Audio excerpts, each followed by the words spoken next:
የሀይሚና የብሩኬ ህይወት ሲያምር ሲሰምር አነፍንፋችሁ ድጋሜ ለመበጥበጥ የምትመጡ ሰዎች ለምንድን ነው የማታርፉት? ሾካኮች ቤተሰብ ዛሬ እንግዲህ ስለ ሀይሚና ብሩኬ በርከት ያሉ ነገሮች ይዤላችሁ መጥቻለሁ። እዩ መታለች። እንደዚሁም ደግሞ አስታወሳችሁ ቴዲ ከ4 ወር ምናምን በፊት ሀይሚ ቤት ገብቶ አልወጣም ብሩኬ ውጣ ያለው ሰውዬ መጥቷል።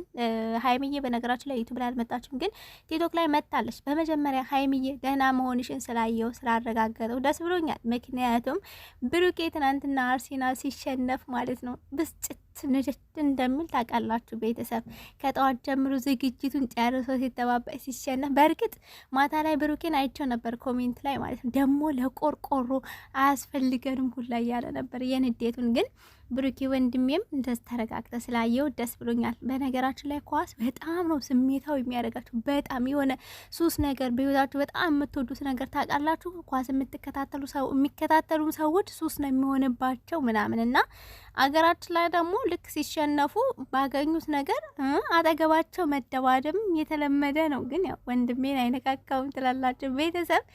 እንግዲህ ዛሬ ብሩኬ ከቴዲ ጋር መጥቷል።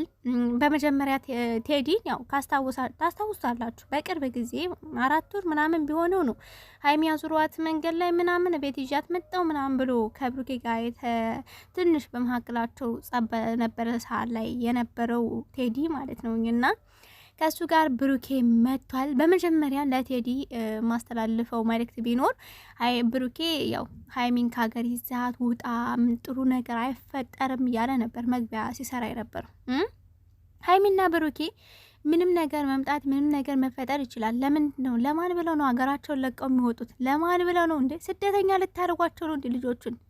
ምንም ነገር ቢመጣ እንኳን አይደለም ኢትዮጵያ፣ ያው አበሻ ታውቃላችሁ፣ ነገረኛ ሰው ሲያልፍለት ሲያምርበት ሲሰምርበት ሲስቅ ሲተቃቀፍ ሲደሰት ሲፋቀር አይወድም። አንዳንድ ሰው አይኑ ደም ይለብሳል። ኦፍኮርስ ይሄንን አውቃለሁ። ግን እነሱ እጅ ለእጅ ከተያያዙ ማንም ቢመጣ ማንም ምንም ነገር አያመጣም። ገባችሁ አይደለ? በተለይ ደግሞ ሀይሚና ብሩኬ አሁን ያሉበት ላይፍ ደስ የሚል ነው። ያው ቀን በቀን እያየ ነው የሚለቁትን ቪዲዮ እና ከሀገር መውጣትም መሰደድም አይጠበቅባቸውም። ኦፍኮርስ ብሩኬም እያለ ነበረ በውስጥ በጣም ብዙ አምጥቼ ያልተናገርኳቸው ነገሮች አሉ። ሀይሚን የጠለፍኳት ቤት ውስጥ የቆለፍኩባት ሀይሚ ጋ ያው እንዳይደርስ የፈለገው የፈራው ነገር አለ። ገባችሁ አይደል? ሀይሚ ጋ ከደረሰ በመካከላቸው ችግር እንዳይፈጠር እንዳይበጣበጡ ድጋሜ እንዳይለያዩ እዚህ ጋር ሀይሚ ጋር ምናልባት ያ ነገር ቢደርስ ወይንም ቢነገራት ወሬውም ሆነ መረጃው ቶሎ እንትን ልትል ትችላለች። እኔ ግን ነገሮችን መቋቋም እችላለሁ፣ በሀይሚ ተማመናለሁ አለ። አያቻ ብሩኬ አንተ በሀይሚ ኮንፊደንስ እንዳለ እንደምትተማመነው ሁሉ ሀይሚ ጭንቅላት ውስጥም ያን ስራ ገባህ አይደል ብሩኬ?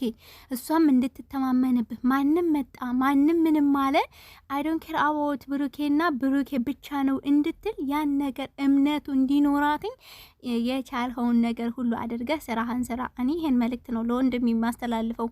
ልክ እንዳንተ ማለት አንድ ሰው ታሽጎ ተቆልፎበት እስከ መቼ ጨንቃል እኮ አይደል እንዴ? ምንም እንኳን የምትፈልገውን ነገር ሁሉ ብታሟላላት በሀገሯ ላይ በስደት ላይ እንኳን ቤት ውስጥ በጣም ነው የሚከብደውኝ። እና ብሩኬ ፍቆር ያላችሁበት ነገር ደስ ይላል። አሁን ላይ የምታስተላልፉ ሶሻል ሚዲያ ላይ ምናምን፣ ግን እስከ መቼ በሀገራችሁ ላይ ነጻነታችሁን አውጃችሁ እጅ ለእጅ ይዛችሁ መንቀሳቀስ አለባችሁ? እኔን ያን ምክር ነው ልመክር የምችለው። ቤት መቀየራቸውን ወደዋለሁ። የወደድሽው ነገር ምንድን ነው ካላችሁ እንግዲህ እዩ ዛሬ መታ አንዳንድ ነገር እያለች ነበር። በመጀመሪያ ስለወለድሽ እንኳን በሰላም ወለድሽ እንኳን ደስ አለሽ ልልሽ እፈልጋለሁኝ። ሲቀጥል እኛ የምንጠላሽ እኮ አንቺ በምታመጫቸው እኛ ያለ ነገር ስለምትናገር እንጂ አንቺ ስላረገዝሽ ስለወለድሽ ማንም ሊቃወም እንዴ? በራስሽ ቃዩዬ እንዴ ማርገዙም የራስሽ ማንም አይቃወምሽም። ይሄን ነገር ማወቅ አለብሽ። ግን እየመጣሽ እዚህ ጋር ብሩኬ የፈለገውን የመጀመሪያ ልጅ ሴት ነበር የፈለገው፣ ሴት ወለድኩለት፣ መልኩ ትመስላለች፣ ጸጉሩ አይኑ ይመሳሰላል። እንዴ ይሄ ምን ማለት ነው? ይሄ ነገር እኮ ነው እኛ የሚያናድደንን ነገር ፖስት እያደረግሽ ትጠሉኛላችሁ። አይከብድም እንዴ? የሚጋጭ ነገር እኮ ነው አንቺ እየተናገርሽ ያለሽው። በመጀመሪያ ደረጃ ማወቅ ያለብሽ ማለት ነው። ሲቀጥል ያው ቤት ቀይራችኋል። ይሄኛውንም ቤት ፈልጌ ደርስበታለሁ እያለች ነበር። በጭራሽ ነው ማደርሽበት። የአሁኑን ቤት ጭራሽ ነው ማደርሽበት። ያው አንዳንድ ሰዎች ያውቃሉ አሁን ያሉበትን ቤት። እነሱ ካልጠቆሙሽ በስተቀር እዛ ቤት ጭራሽ እግርሽ ጭራሽ አታውቂውም። ገባሽ አይደል? ሲቀጥል ልጁ እንኳን እንደው የብሩኬ ሆነ ቢባል እንኳን አንቺ ከሱ ምንም ንብረት ገንዘብ እማትፈልጊ ከሆነ አርፈሽ አታሳድጊም እንዴ? በውጭ ያግዝሻል ቢሆን እንኳን እያልኩ ነው። ግን ደግሞ አይደለም ዲኤንኤ ያስፈልግም መልኳ ከአባቷ ጋር ወይንም ከብሩኬ ጋር ትመሳሰላለች እያለች ነበር። ልባችን እኮ ማለት ነው የሰራውን ስራ ስለሚያቅ ድንግጥ ስለሚል ዲኤንኤ ያስፈራል። እውነት ነው ያስፈራል። እናንተ እኔ አሁን ከአንድ ሸበላ ወልጄ ከአንዱ ሸበላ ደግሞ ምናልባት የሆነ ነገር ፈልጌ የሰይጣን ጆሮ ይደፈን ያላረገው እንደው ድንገት ዲኤንኤ ቢለኝ እኮ ውሸቴ ይወጣል። እዋረዳለሁ። ቤተሰብ አይደል እንዴ? እዩ ታዲያ ነገር እያስፈራሽ ለምንድን ነው ችክ የምትይው አንድ ነገር ላይ እንዴ? እኔ ስለወለድሽ በሰላም ስለተገላገልሽ እንኳን ተገላገልሽ፣ እኔ ደስ ብሎኛል። ሴት ስለሆኑ በሴት ላይ ወይንም በህመም ላይ አልጨክንም። እንዴ ብጨክነስ ምን ላመጣ ነው ትላላችሁ ቤተሰብና አሁንም ሀይሚና ብሩኬ ለራሳችሁ ማወቅ ያለባችሁ ነገር ራሳችሁ ታውቃላችሁ። ግን እንደ ምክር እኔ እንደ አንድ እህታችሁ ስመክራችሁ እናንተ ራሳችሁ ተማመኑ። በመጀመሪያ ደረጃ እጅ ለእጅ ተያያዙ። ገና ከዚህ በኋላ ብዙ ነገሮች ሊመጡ ይችላሉ። ገባችሁ? ኢየሩስ አሁን ልጄን ይዤ ያው ቤታቸውን ፈልጌ ደርስበታለሁ እያለች ነበር። ይሄ ደግሞ ሀይሚን በጣም ነው የሚረብሻት። ገባችሁ? እዛ ጋር ደግሞ አብሳላት የሆነ ነገር እያለች ነበረ። ላይቭ ላይ እቻታለሁ ሰምቻታለሁኝና ያ ነገር ሁሉ ሀይሜ ጋር ሲደርስ ምን አይነት ስሜት እንዲሰጣት ምን አይነት ይደብራታል። ገባ? ዛሬ ላይ ካንተ ጋር ደስ ይላትና ከተወሰነ ደቂቃ በኋላ ክፍት ወይንም ደግሞ ቅይር የምትልብ ብሩኬ እነዚህ ነገሮች ለመደሰት እየሞከረች ካንተ ጋር አሪፍ ላይፍ ለማሳለፍ እየሞከረች እያሰበች የሆነ ነገር ሲመጣ ይረብሻታል። ያን ነገር የምታስተካክለው አንደኛ አንተ ነህ። በቃ እምነት እንዲኖራት በደንብ ለመስራት ሞክር።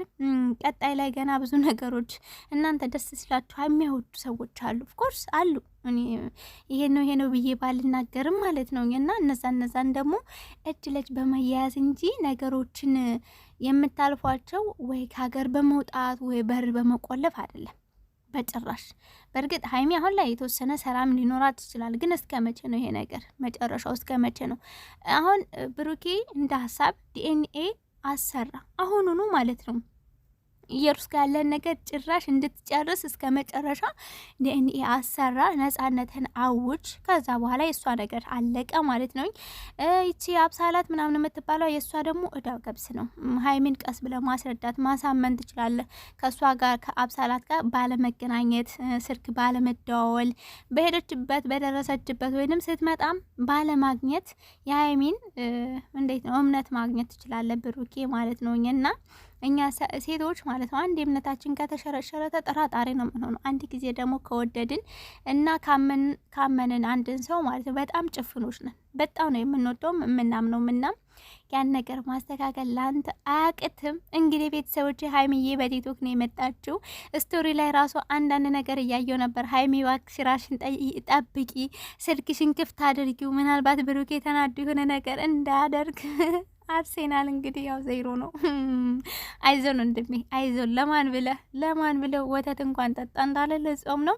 ውሃህን ገጭ እያረግህ ለሀይሚዬ ደግሞ ኮፊ እያቀረበ እየተንከባከበ ላይፍህን ቀለበት የምን አሁን ማንቸስተር አስገባ አርሴናል። አቤት ገደለኝ ብሩኬ። አርሴናል አሁን ጎል አስገባ ምን ይሰራልሃል አንተ?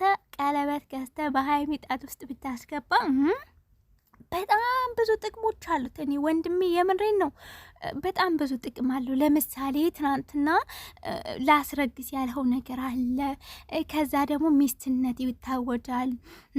ሀይሚ ጠዋት ቁርስ ምስ እንክብካቤ አለ። በእርግጥ አሁንም እኮ አለ ሀይሚዬ ይሄን ነገር ቀነስ አድርጊ፣ ቀለበት እስከሚደረግ እስከሚያገባሽ ያን ነገር ጓግቶ እንዲመጣ ማለት ነው። እና እነሱ ነገሮች አሉ እና ቤተሰብ ላይክ እና ሼር እያደረጋችሁ ተቀላቀሉ። እዚህ ጋር ይበቃኛ።